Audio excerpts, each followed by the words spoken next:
What is competence? Essentially, it's providing a student with the skills and knowledge necessary to conduct certain tasks independently, confidently, safely, and autonomously.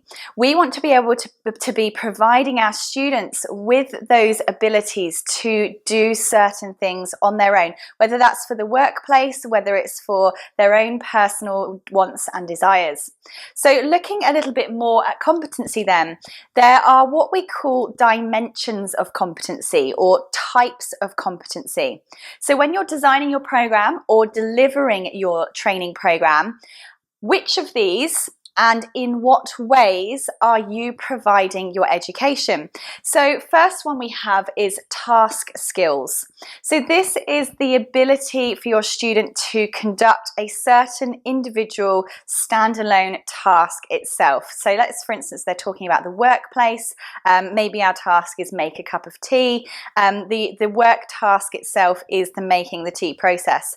Now, when it comes to our second dimension or type of competency, we'll be looking at task management skills.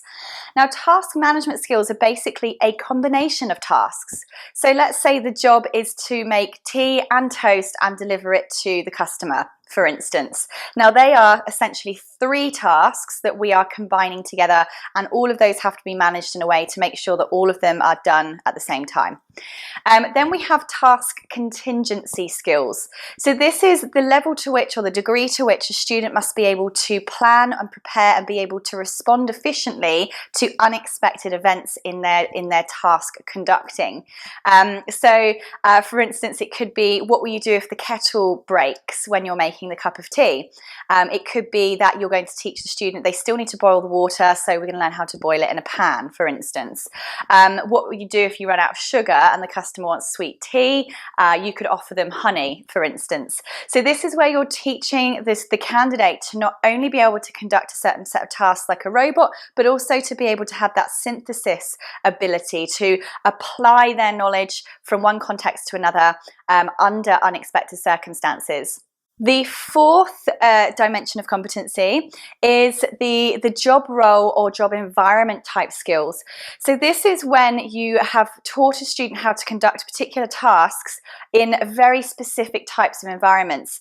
So for instance, maybe the task is to learn how to answer the telephone effectively. Now, depending on which workplace you work at, the way you answer the phone is going to be different. So if you worked in a call center A, the way the script you had to use to answer the phone there is going to be different to the script you use in call center B.